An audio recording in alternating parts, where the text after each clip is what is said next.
안녕하세요. 오늘은 박수까지 해주셔서 고맙습니다.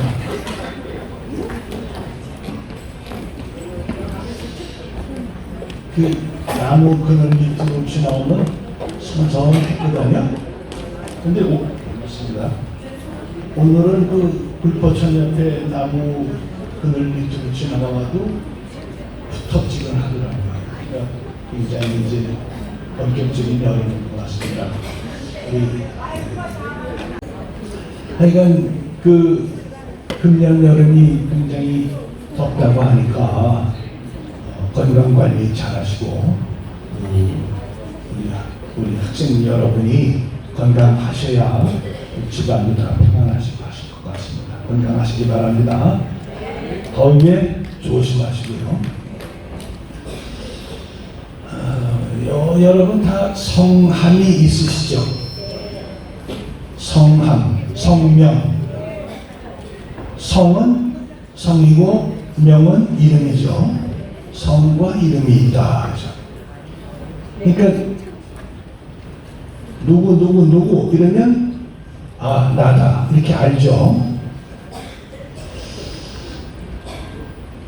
성명이 다 있어요, 여러분. 근데 솔직하게 한번 대답을 해주시면 좋겠네요. 우리 집안은 역대로 상놈이었다 하는 것은 한 분 계시네요. 우리 집안은 대대로 양반이었다 하시는 분들 손 좀 들어주세요. 양반도 아니고 상민도 아니고 뭐예요? 네? 옛날엔 양반이었는데 지금은 그래요? 중간에 가다 잘못했어. 아마 이 중에서 여기 앉아 계신 분 중에서 우리 집안이 상놈이었다라고 상놈 집안이다 이렇게 생각하시는 분 안 계실 거예요. 왜? 태어날 때부터 우리 집은 이런 집이다라고 부모, 조부모로부터 들으셨거든요. 그러니까 나는 양반의 후손이다 이렇게 생각하시죠. 그럴까요? 네. 진짜 그래요? 2021년 3년 전이 기억을 하는데 노예제 연구가에서 경제학자인 미국의 스탠리 앵거만이라는 사람이 한국에 왔었어요. 그래서 이 노예제 연구하는 그 경제학자 스탠리 앵거만이 한국에 와서 강연을 했는데 그 강연 제목이 저한테 참 거슬렸습니다. 제목이 한국인은 왜 좌파적인가 하는 거예요. 여러분 좌파적입니까? 그런데 그 사람이 얘기하는 것을 들어보니까 그럴 것도 같다라는 생각도 했습니다. 그 사람 얘기는 그 사람 얘기고 제가 생각하는 건 제가 생각하는 거지만 어쨌든 그 대표적인 그 세계 노예제도를 연구한 저만 놀란 거 아니죠? 대표적인 노예 연구자가 얘기를 한 것이 참 그렇게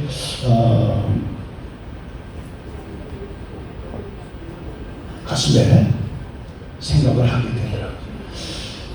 왜 그러냐?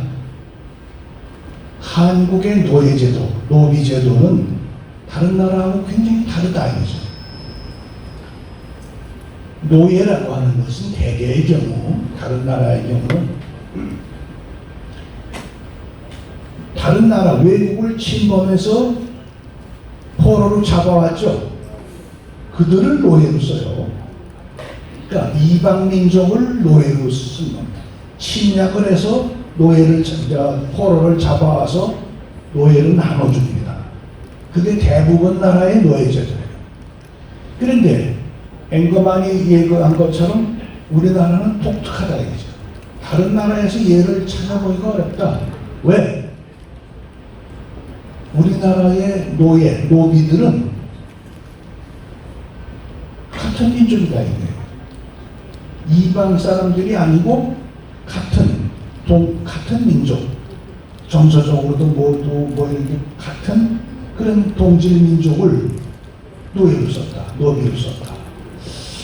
이것은 다른 나라에서 찾아보기 어려운 그런 특별한 예다 이렇게 설명을 해요. 그러고 보니까 그렇더라고요. 그 노비라는 말 아시죠? 노자는 뭐예요? 종노자입니다. 비는 뭐냐? 계집종 비예요. 그러니까 남자종은 노부, 여자종은 비예요. 노비. 이들은 대대로 세습이 되죠. 너의 자식은 노예입니다. 노비의 자식은 노비고 이렇게 된다는 거죠. 그런데 노비 이외에도 이제 백정, 무당, 기생, 광대, 이런 상여권, 이런 사람들은 그런 걸 다 합쳐서 천민이라고 불렀습니다. 우리나라 보면은 이제 양반이 있고 중인이 있죠. 중인은 뭐예요? 사또 밑에 이방, 형방, 공방 이런 그 아전들이 있죠. 이 사람들이 중인이죠. 그리고 상민, 보통 백성들, 농사 짓는 사람들, 이런 사람들, 그 밑에가 이제 천민입니다. 그래서 그렇게 계급 신분제가 유지됐었죠. 조선조 때 보면은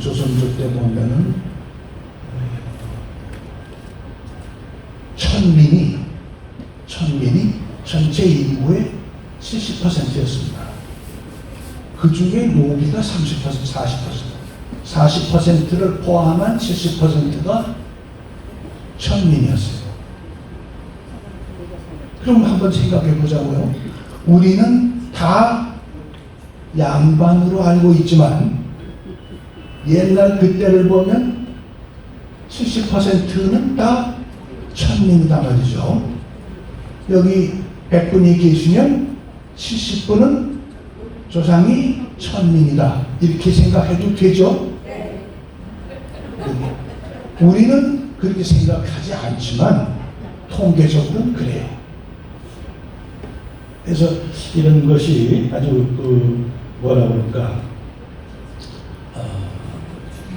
한국의 독특한 그런 것이었습니다. 신라시대 때나 또 이런 때는 삼국시대에는 노비가 한 5%, 10%밖에 안 됐습니다. 그때는 쳐들어가서 잡아오기도 했거든요. 그러다가 이제 몽고의 지배를 받던, 무한나라 지배를 받던 고려 때 되면은, 고려 말쯤 되면 한 30%가 노비가 돼요. 우리가 존경하는 우리 역대 가장 성군이라고 하는 세종대왕 때는 어땠을까요? 세종대왕 때는 65%가 노비였습니다. 전 국민의 65%가 노비였다. 참 이해하기가 쉽지 않습니다. 그러나 그것은 사실로 이렇게 역사적인 기술이니까 그것은 틀림없는 일이겠죠. 산음장정이라는 책이 있습니다. 지금 현재 존재하는 옛날 책 중에 거기에 보면은요, 조선시대 17세기 1600년대에 신분을 한번 이렇게 통계를 낸 게 있어요. 산음장적이라는 책에서 양반이 9.2%에서 16.6%, 그 정도가 아니죠. 중인은 얼마나 되느냐? 중인은 한 4% 정도 됩니다. 그런데 상민, 평민들은 30%에서 62% 이렇게 되고요. 그 다음에 노비가 얼마나 되느냐 하면 28%에서 54% 정도가 노비였습니다.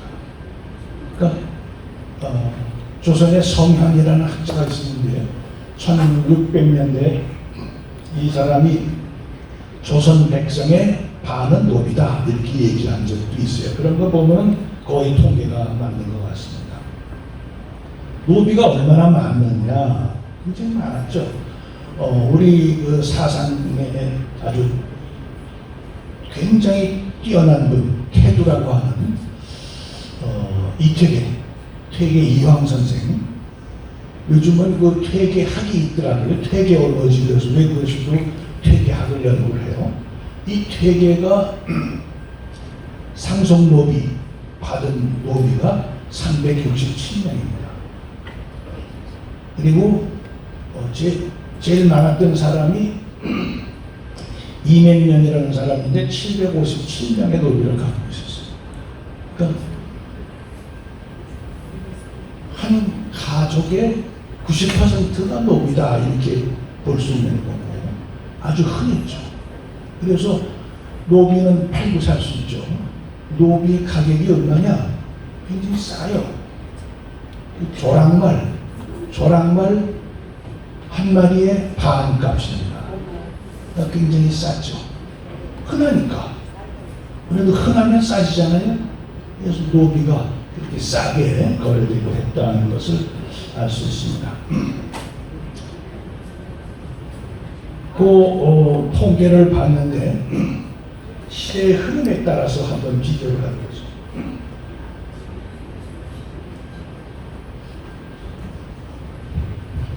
숙종, 영조, 정조, 철종 요 네 임금때를 비교해 볼게요.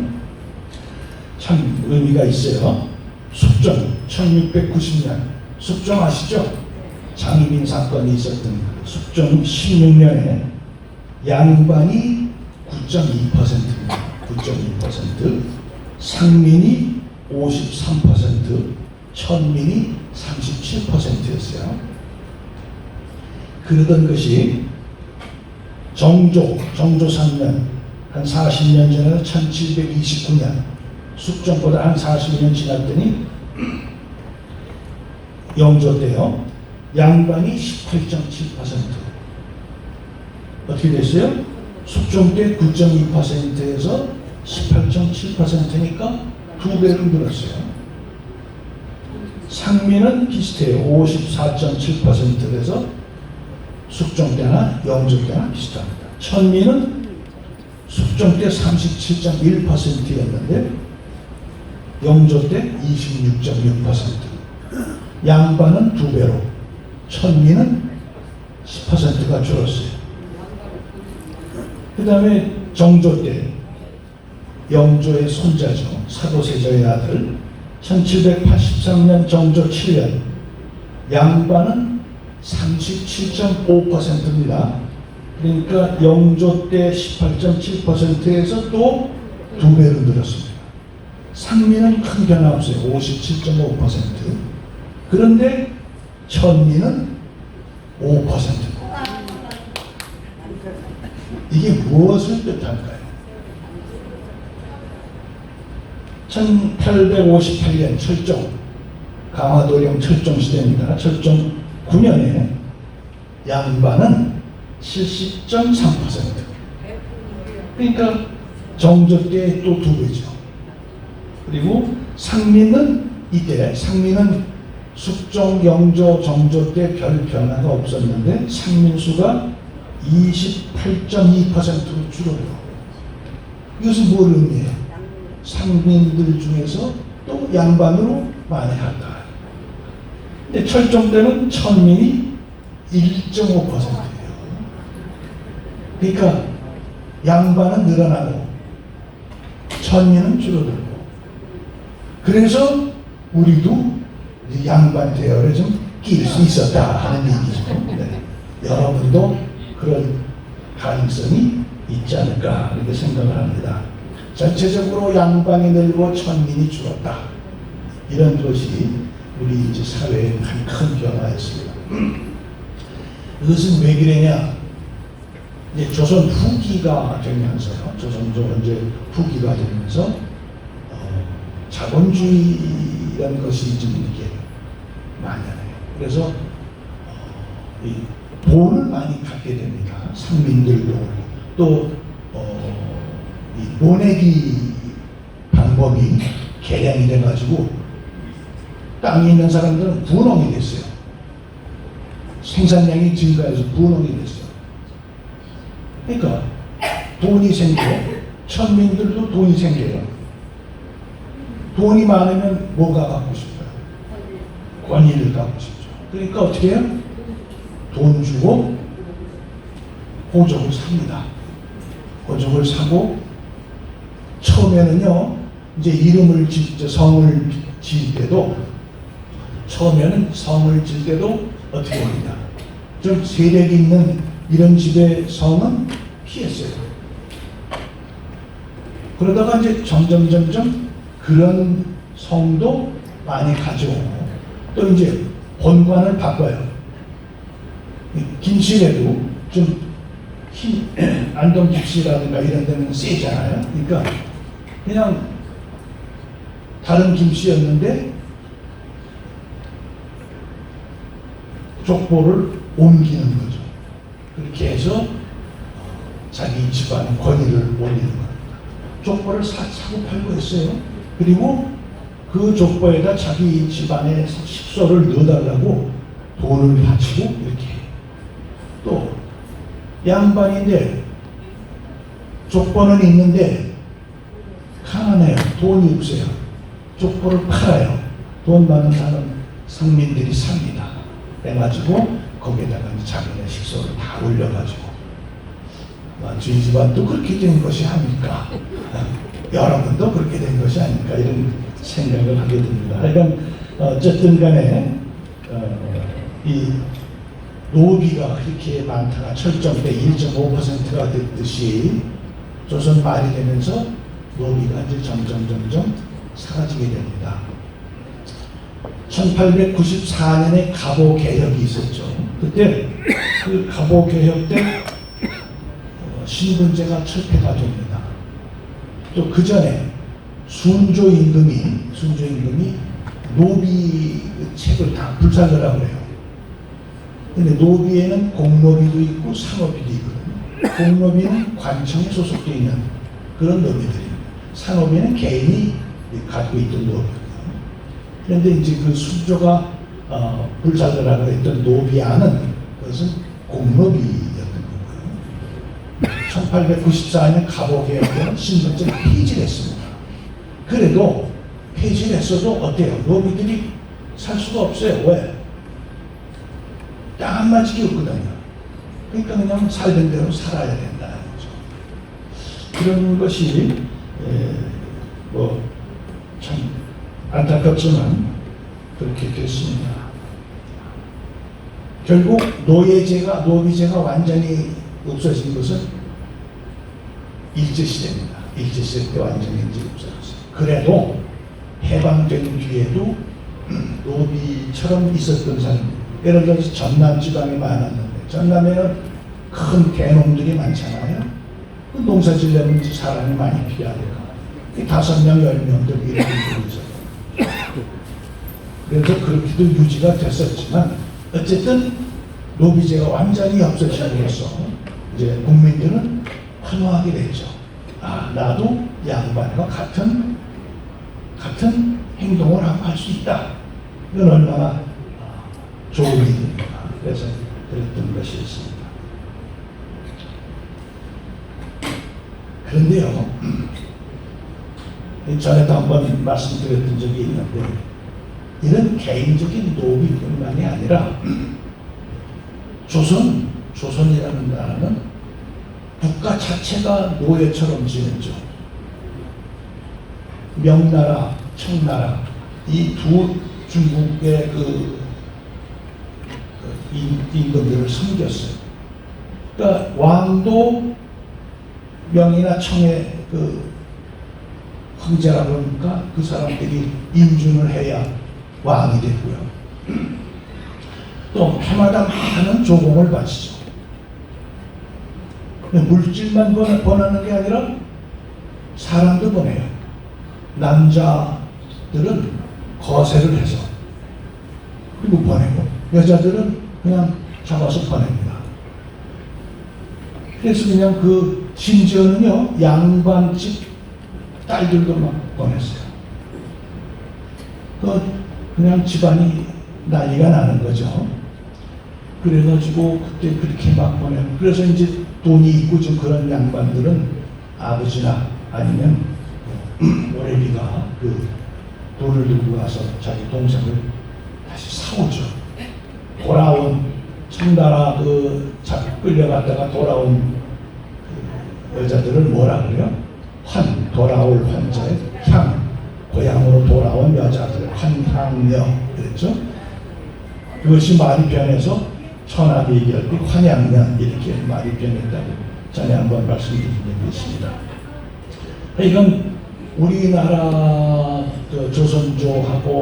조선조라는 나라가 조선이라는 나라가 그렇게 내부적으로는 그냥 뭐 여러 가지 장점이 많고 있었지만 외적으로는 그런 어려움이 있었다 하는 것을 생각해 볼 수 있고요. 결국 그래서 중국의 500년, 일본의 35년 이거 제하고 나면 독립됐던 건 언제냐?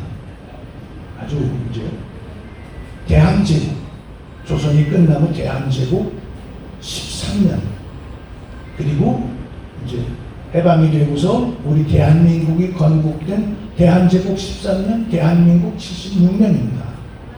48년에 우리나라 대한민국이 건국됐으니까 이렇게 76년이에요. 그리고 대한제국 13년도 이건 힘이 하나도 없었죠. 러시아, 청, 일본, 영국, 독일 뭐 이런 데 사람들이 와서 우리를 막 이렇게 이랬다 저랬다 하니까요. 그래서 실질적으로 이제 독립이 된 것은 참 아쉽게 76년입니다. 그런데 그 76년 동안 우리나라는 어마어마하게 정말 발전을 했죠. 늘 하는 얘기입니다만은 그것은 왜 여기 계신 우리 여러분이 참 어렵게 힘들게 많은 노력을 기울여서 우리나라를 이렇게 세계 10대 경제대국 또 5대 군사강국 이렇게 만들어간 겁니다. 여러분이 제일 공로가 크신 분들이죠. 76년 동안 그걸 해오셨으니까. 그래서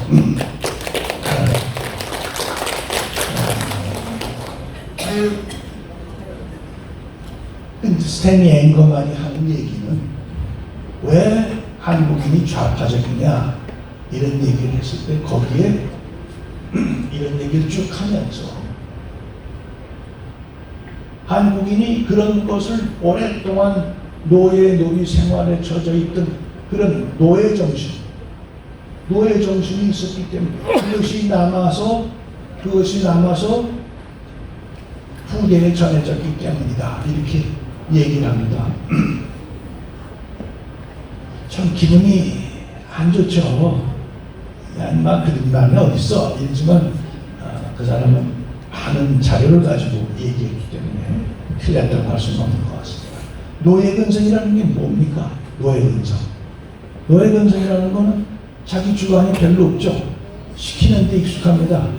다른 사람이 얘기하면 그러려니 또 뭔가 좀 불이익이 있어도 대항하지 않고 그래서 따라가고 또 좀 불이익이 있어도 그걸 이렇게 바로잡거나 하려고 하는 노력을 이렇게 많이 안 하고 그러려니 하고 내가 조금 희생을 당하더라도 그것이 전체를 위한 것이려니 하는 이런 생각들을 하고 있는 것이 노예 근성이다 이렇게 정의할 수 있습니다. 남이 웃으면 따라 웃는 거 이런 거죠. 웃을 일이 있어야 웃는데 남이 웃으니까 나도 웃는다. 이거는 어쩌면 그 노예 근성이라고도 볼 수 있지 않겠느냐 이렇게 생각이 돼요. 앵거만은 이런 우리 이 좌파적인 것을 노예 근성 때문이다라고 얘기를 했는데, 노예 근성은 뭐가 좋으냐? 그냥 무상 배급 이런 거 좋아하죠. 또 뭡니까? 다른 사람들에 대해서 사기도 잘 치고, 그냥 그렇게 따라가면서 뭐 이렇게 지내는 이런 것들을 얘기하겠죠. 그러니까 전에도 한번 말씀드렸지만 우리나라는 돈 준다고 그러면 좋아하잖아요. 1인당 얼마씩 이러면 좋아하는데, 스위스 국민들한테 월 300만 원씩 준다고 그랬는데 국민투표에서 부결됐죠. 그렇게 하는 건 아니다. 우리는 우리 먹고 살 수 있다 하는 거죠. 왜 우리가 그런 걸 하느냐 이렇게 하면서. 그래서 그런 것 좋아하고, 또 책임감이 없습니다. 그리고 이성적인 사고, 이렇기 때문에 이렇구나 하는 게 아니라 그냥 그렇구나 하는 거. 이성적인 사고를 잘 못하는 거, 이런데 익숙한 사람들, 다른 사람의 지배를 받는 것에 굉장히 익숙한 사람들, 그런 것들이 이제 다 노예 근성이 아니냐 이렇게 앵커만은 강의를 하더라고요. 그래서 글쎄 과연 그럴까 하면서도 그런 걸 보면은 요즘도 그런 생각이 들어요. 그냥 무조건 따라가는 거 있죠. 무조건 지지하는 거.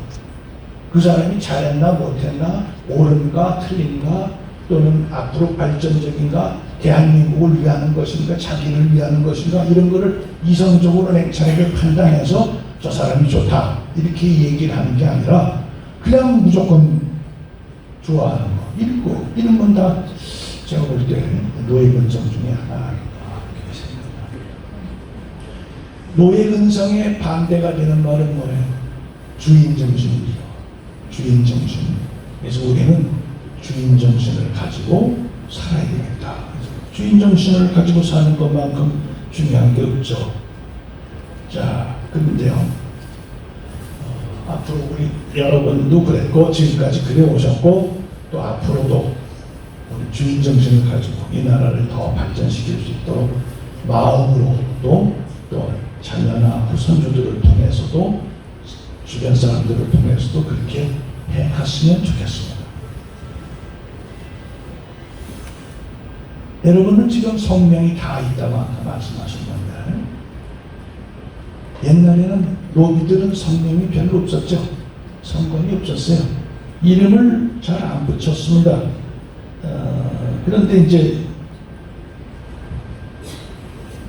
뭐 천하고 부르기 쉽고 흔한 이름, 이런 것들을 붙였어요. 고적에 보면 이렇게 되어 있습니다. 개똥이. 예? 근데 한글로 개똥이라고 쓰지 않고 한자로 개동, 이렇게 써서 개똥입니다. 마당쇠. 그러면 마당은 한자가 있으니까 쇠는 없어요. 그러니까 금, 쇠금자 써서 마당금. 그래서 마당쇠. 또 뭐가 있죠? 우리 많이 쓰는 게 강아지, 도야지, 뭐 돌쇠. 돌쇠 같으면 어떻게 쓰냐? 돌자. 이 돌자도 우리나라에서 만든 한자예요. 돌석자 밑에다가 새 을자를 써서, 이 을자는 우리 리을하고 비슷하죠. 리을하고 비슷해요. 그래서 돌석자 밑에 새 을자를 써서 우리는 돌 이렇게 읽어요. 돌쇠. 그러니까 돌쇠야 그러나 고적자 이름에는 어떻게 돌금 이렇게 써놨습니다. 그런 식으로 또 작은 년, 곱단이 이런 식으로 작은 년, 어린 여자 이런 여자를 말하죠. 커도 작은 년이에요. 큰 년이라고 하면 작은 년이에요. 작은 년 어떻게 썼냐? 스스로 자자에다가 이 한근 두 번 할 때 근자를 쓰고, 연꽃면자를 써서 작은 년. 그러고서 읽기자 부를 때는 작은 년 이렇게 있죠. 예, 작은 년아. 언년아 뭐 이런 식으로. 곱단아. 곱단이는 고읍단 한자를 이렇게 써놓고 이렇게 붙였어요. 왜 그러냐? 천하다는 것은 확신하게 하기 위해서 신분 계급이 달라요. 무슨 이름을 붙이지 않고 그냥 그렇게 붙인 것은 흔하고 천하고 그렇기 때문에 신분 차이를 두기 위한 그런 이름이 아니냐 이렇게 봅니다. 전에 그 드라마에 태조왕건인가 있었죠. 태조왕건인가를 한번 보니까 그 왕건의 아주 수하, 아주 신복이죠. 신복이 이제 왕건 그쪽이 전부 이렇게 포위를 당해서 이제 왕건도 잡혀가 죽을 판이에요. 그러니까 장수 하나가 옷을 벗어서 날 달라. 내가 도망을 가겠다. 그래서 그 왕건의 옷을 입고 왕건의 말을 타고 막 도망갑니다. 그러니까 이제 그 왕건이 도망가는구나 하면서 그걸 막 공격을 해서 결국은 멀리 가서 죽어요. 그 왕건이 사라져. 그래서 나중에 왕건이 자기 참모 장수를 이름을 지어줍니다. 그 이름이 신순경이에요. 신순경. 그때 그 이름을 갖게 됩니다. 그렇게 옛날에는 이름이 많지가 않았죠. 그리고 이제 우리나라 성씨들이 사람들이 중국 성들을 많이 가져옵니다. 옛날에는 우리 성에 복성, 남궁, 제갈 이런 식으로 두자 이렇게 있기도 한 성들이 있었는데 중국 성은 되게 단성입니다. 그래서 단성주로 자꾸 갑니다. 그래서 중국의 사람들의 성을 빌려와서 또 그놈을 가져오고. 이제 그 보면 말이야. 그 족보에는 중국에 누구 이렇게 조상이 있다고 그러는데 중국엔 그런 사람이 없는 거죠. 그러니까 성만 갖다가 만든 거죠. 이렇게. 그러니까 그런 일들이 참 많았어요. 1909년에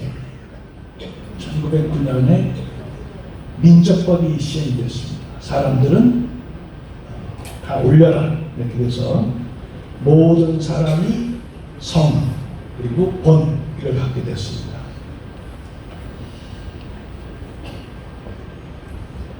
법제화해서 이제 다 올렸는데 우리나라의 성씨를 좀 볼까요? 성종시대 1486년 동북여지 승라에 보면 우리나라 성씨가 277개입니다. 많은 거예요? 아주 적은 거죠. 영조 때 1766년에 보면은 298개예요. 1908년에 보면 496개입니다. 1960년에는 258개예요. 성이 죽었다 늘었다 이건 기록에 문제가 있겠죠.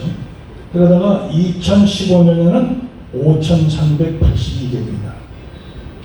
한자로 쓸 수 있는 게 1,507개, 한자로 쓸 수 없는 게 4,075개 이렇게 됐습니다. 자, 그런데요, 우리나라는 성이 굉장히 적죠. 그래서 이런 말이 있잖아요. 서울 남산에서 돌을 던지면 김씨이씨 박씨 중에 한 명이 맞는다. 김이박이 45%였습니다. 전 인구에. 그러니까 제가 볼 때 이제 본이 어디냐 전주이십니다. 그러면 제가 완주이시네 이러면서도 속으로 누구 쪽일까 이렇게 생각이 돼요. 전주이시도 굉장히 많죠. 갖다 끼워 넣어서 그런 것 같아요. 어쨌든 그렇게 성이 많지가 않아요. 우리나라는. 이다도시라는 프랑스 여자 아닙니까? 방송에 나왔었죠. 이다도시가 방송에 나왔던 그 사람이 아니 어떻게 인구가 5천만 명이 넘는 나라가 성이 한 300개밖에 안 되냐 이래가지고 놀란 적이 있어요. 그 유럽의 벨기에 밑에 룩셈부르크 밑에 보면 뭐죠? 리텐슈타인 아주 조그만 나라, 인구가 4만 명도 안 돼요. 그런데 4만 명도 안 되는 나라의 이 리텐슈타인 공국에서는 성씨가 2,300개가 넘어요. 그러니까 아주 사람마다 다양한 성들을 갖고 있는 거죠. 우리나라는 왜 이렇게 요새 와서 늘었냐 하면 귀화하는 사람들이 이제 자기 이름들을 그냥 갖고 오거든요. 그래서 한 것도 있죠. 제일 성씨가 긴 사람은 열자입니다. 열자. 우리나라에서 성씨가 제일 이름이 긴 사람, 대표적으로 한 사람 볼까요? 어디 있더라?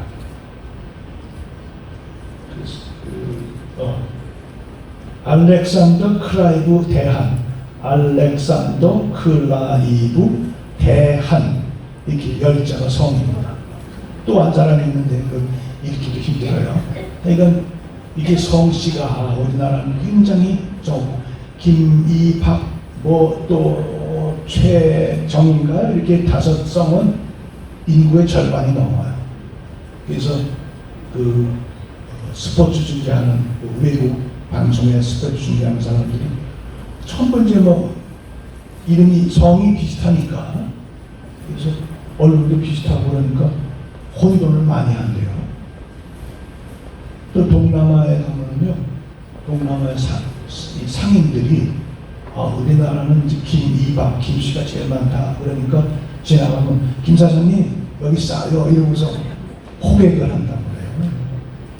그러니까 우리나라 성이 참 적고 많은 사람들이 같은 성을 갖고 있다. 여러분은 제가 볼 때 모두 조상이 양반댁이십니다. 양반 집안이십니다. 걱정하지 마시고 양반 집안에서, 그러니까 뼈대 있는 집안이죠. 그래서 그동안에 우리 대한민국을 일궈오시는데 엄청 고생하셨고 지금도 수고하고 계십니다. 우리는 양반집의 자손으로서 자부심을 가지시고 또 자손들에게 그런 얘기들을 우리 집은 이런 집안이다 라고 말씀하시면서 앞으로 너희들이 이렇게 대한민국을 더 키워나가라 하는 말씀들을 해주시기를 바랍니다. 절대 여러분은 노비 집안이 아닐 것이다. 여러분, 네? 노인대학 다니시면 다 양반이 되십니다. 아주 좋은 말씀입니다. 네, 감사합니다. 자, 우리 노인대학 다니시는 여러분 양반이십니다.